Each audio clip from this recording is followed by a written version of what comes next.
Mula noon hanggang ngayon, nananatiling misteryo at kahanga-hanga ang mundo ng mga ahas. May mga uri na nabubuhay pa rin sa ating panahon at mayroon ding mga sinaunang higante na matagal nang naglaho ngunit iniwan ang kanilang bakas sa kasaysayan. Sa laki at haba nila, naging bahagi sila ng mga alamat, siyensya at ating imahinasyon. Kaya sa video na ito, samahan ninyo akong tuklasin ang 10 pinakamalalaking ahas na natuklasan ng tao.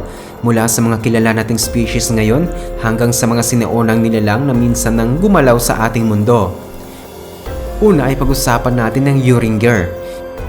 Isa itong sinaunang uri ng ahas mula sa Australia na ngayon ay bahagi na ng mga fossil. Sinasabing lumitaw ito noong panahong Miocene at naging bahagi ng mga higanting hayop na minsang nanirahan sa rehiyon.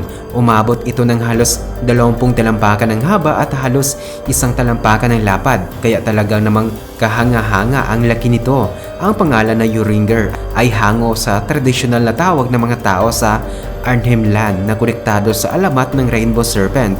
Sa itsura, mas kahawig ito ng malalaking bayawa kaysa sa karaniwang ahas na nakikita sa mga bakuran o kagubatan ngayon. At narito rin ang Titanoboa. Mahigit 60 milyong taon na ang nakalipas, nanirahan sa mga latian ng kung anong kilala ngayon bilang Colombia. Ang pinakamalaking ahas na natuklasan sa kasaysayan, ang Titanoboa. Umabot ito ng halos 50 talampakan ng haba at may bigat na higit 1,000 kilo, kaya 10 beses itong mas mabigat kaysa sa karaniwang green anaconda. Dahil sa laki nito, sinasabi ng mga siyentipiko na mas marami itong oras na ginugol sa tubig. Ang tubig ang nagsilbing suporta sa napakalaki nitong katawan at dahilan kung bakit nakamit nito ang ganitong kakaibang laki. Ang Titanoboa ang may tuturing na hari na mga sinaunang ahas na gumalaw sa ating mundo. At narito rin ang Amethyst Python. Sumusunod sa listahan ng Amethyst Python, isang uri ng python na naitala sa habang 28 feet. Bagamat mas karaniwang makita na nasa 16 na talampakan lamang, payat ito kung ikukumpara sa ibang malalaking python at kilala sa kakaibang kulay ng mga kaliskis na nagkikislapan sa ilalim ng araw. Matatagpuan ito sa Indonesia, Papua New Guinea, Australia at pati na rin sa Pilipinas. Ang maliliit na Amethyst python ay kadalasang nasa puno, samantalang ang malalaki ay mas nananatili sa lupa. Sa mga kagubatan, latian at tabing ilog, mahusay din itong lumangoy kaya't kayang maglakbay sa tubig kung kinakailangan. Karaniwan itong kumakain ng maliliit na mamal gaya ng paniki, daga at possum, pati na rin ng mga ibon at minsan kahit malalaking butiki. At narito rin ang Indian rock python.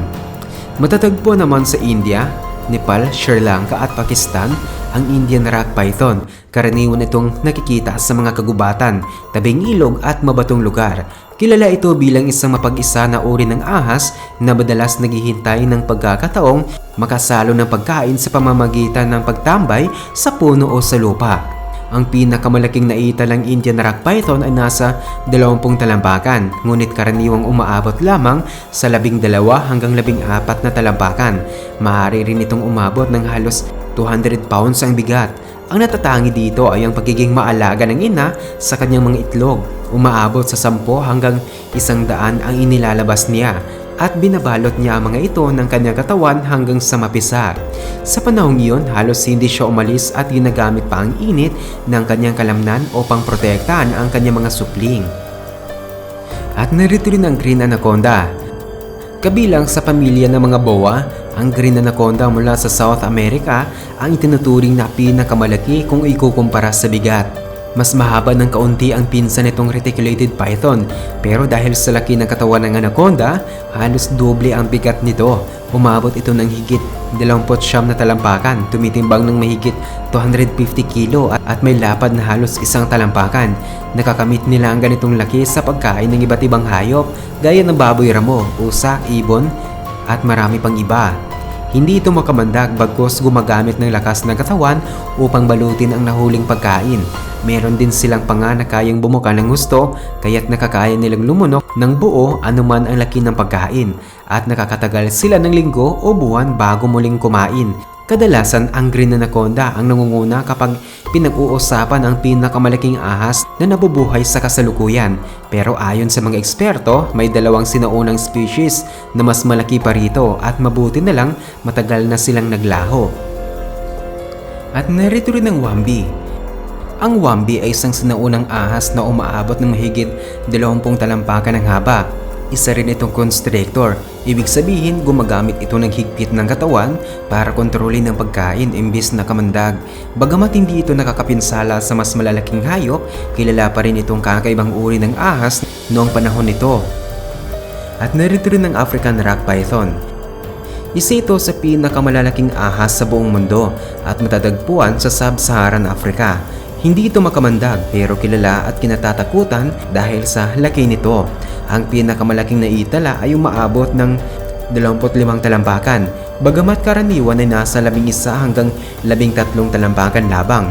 Mataba ang katawan nito at may mga batik na bumubuo ng parang malapad na guhit sa likod. Katulad ng ibang python, makinis at maliliit ang kaliskis nito. Ang nasa paligid ng bibig ay may heat-sensitive pits na tumutulong tukuyin ang mga mainit na bagay kahit sa madilim.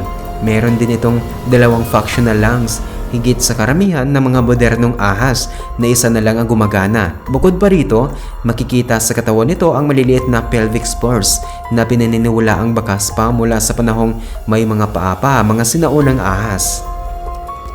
At narito rin ang Burmese python. Mula sa mga gubat at latian ng Timog Silangang Asia, kabilang ang Burmese python sa pinakamalalaking ahas sa mundo. Umaabot ito ng higit 23 talampakan at may timbang na higit 90 kilo na ang lapad ng katawan ay halos kasing laki ng poste ng telepono. Mas mabigat ito kumpara sa African rock python kahit mas maikli. Kapag bata pa, mahilig itong manatili sa mga puno, pero habang lumalaki, mas naninirahan na ito sa lupa. Magaling din silang lumangoy at kayang manatili sa ilalim ng tubig ng halos kalahating oras bago umahon para huminga. Kumakain sila ng maliliit na mammal at mga ibon gamit ang dila at heat sensors para tukuyin ang kanilang pagkain. Katulad ng ibang python, kayang bumuka ng panga ng Burmese python ng malaki dahil sa stretchy ligaments, kaya't nakakaya nitong lumunok ng buo kahit medyo malaki ang pagkain. At narito rin ang reticulated python. Ito ang pinakamahabang uri ng ahas na nabubuhay ngayon. May mga naitalang halimbawa na umaabot ng 33 talampakan. Kahit mabagal kumilos ang malalaking ahas na ito, kaya pa rin nilang sumugod ng mabilis kapag kinakailangan. Ang kulay at disenyo ng kanilang balat ay tumutulong para magtago sila sa mga dahon at damo sa sahig ng kagubatan habang naghihintay ng pagkakataon. Kadalasan, makikita sila malapit sa tubig, kagubatan o kakahuyan. Kapag maliit pa, madalas silang nasa mga puno at palumpong. Ngunit kapag malaki na, mas nananatili sila sa lupa. Mahilig din silang pumasok sa mga bitak o kuweba matapos kumain. At mas aktibo sila sa gabi. Kilala sila bilang uri ng ahas na marunong magdepensa. Madalas nilang iangat ang ulo, maglabas ng malakas na tunog na parang huni, at handang umatras o sumugod kung kinakailangan. Karaniwang kinakain ng malalaking reticulated python ay mga mammal at ibon. At nakakaya rin nilang lunukin ang mas malalaking hayop gaya ng baboy, ramo at usa. At narito rin ang Gigantophis. Mahigit 100 taon, kinilala ang Gigantophis bilang pinakamalaking ahas na natuklasan. Tulad ng ibang sinaunang higanting ahas, ito rin ay isang constrictor na gumagamit ng higpit ng katawan para makontrol ang pagkain. Kakaiba ito dahil nakapagpapakain ito ng buhaya at iba pang malalaking reptile. Karamihan sa oras nito ay ginugol sa tubig. Nagtatago hanggang sa tamang sandali ng paggalaw. Pinaniniwalaan ng mga eksperto na kahawig ng mga modernong boas at pythons ang kilos nito. Pero hindi ito direktang kamag-anak ng mga iyon. Salip, kabilang ito sa isang sinaunang pamilya ng mga ahas na ngayon ay tuluyan ng naglaho.